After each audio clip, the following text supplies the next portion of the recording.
What is going on, YouTubeverse? John Stanek from Johnny Radio here, bringing you another Top 5 on this glorious Top 5 Friday, and I'm so excited. Halfway through the 80s, Top 5 albums of 1985. So let's get right to it. Here we go. At number 5...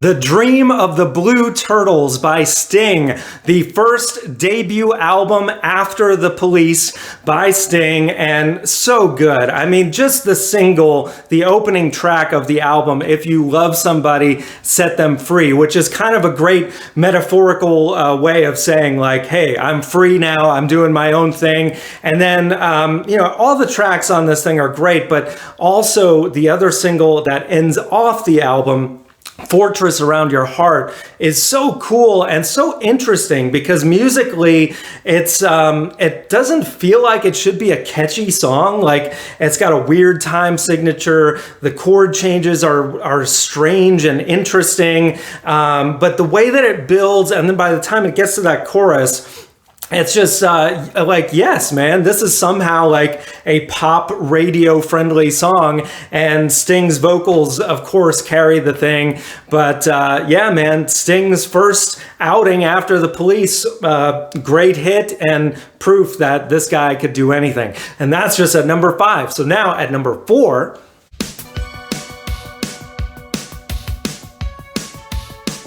Hunting High and Low by a-ha. I had to have this on the list, if not just for Take On Me, which is, I think, one of the most brilliant pop songs of all time, not just of 1985, but, the title track is also a really strong one. Really, the whole song, or the whole album, is listenable all the way through. There really aren't any bad tracks on here. I'm not a huge fan of the band overall, but again, Take On Me, Take On Me. It's going to get stuck in your head right now. You know it. And for that reason alone, you know it deserves to be on this list in your heart. So now, at number 3...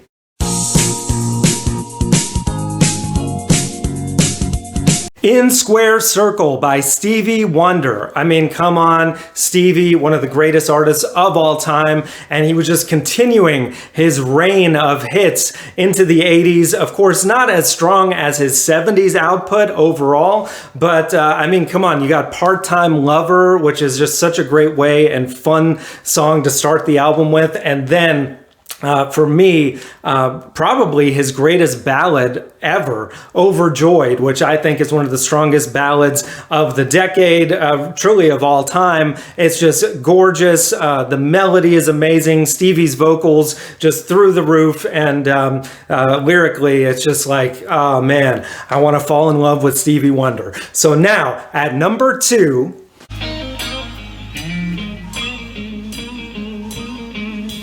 Soul to Soul by Stevie Ray Vaughan, another great Stevie, and all of his records throughout the 80s were just so good.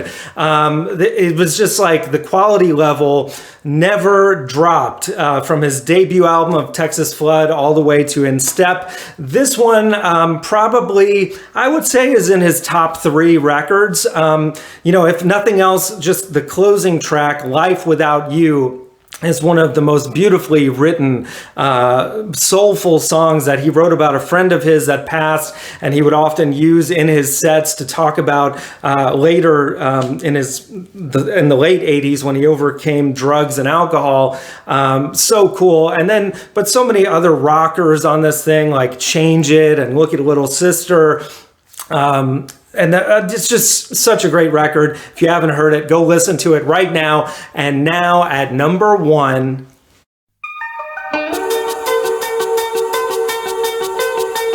Songs from the Big Chair by Tears for Fears. I mean, come on, man. Talk about a band that no one saw coming. Like, onto the scene, they just took over, and Everybody Wants to Rule the World. What an amazing song to start with. But then you've got Shout, is just, I would say, is their best song off of this record. But it's so hard when you have hits like Head Over Heels as well. I think they had like 5 singles that they released from this album, and every single song on here is fantastic.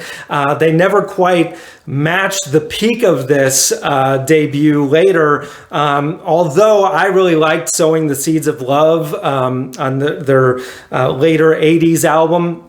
But yeah, Tears for Fears were just incredible, and kind of, they did rule the world in 1985. So that is my top 5, guys. Let me know in the comments below what you think. If you're so bold, leave me a top 5 or a top 10. There were so many options to choose from in that era. And yeah, guys, I'm psyched. So we're going to keep this train moving. We'll get through the rest of the 1980s this year. Every other week I post a top 5 of a year in the 80s. So we're going to 86 on the next one. Thank you guys so much. We got other, top hundreds, album reviews, so much more. Thank you for watching. And as always, Viva La Vinyl. So guys, thanks so much for watching. Please like, subscribe, and be sure to ring the bell for notifications so you can always see great quality content like you're seeing on the screen right now. Thank you so much for supporting Johnny Radio, and I'll see you soon.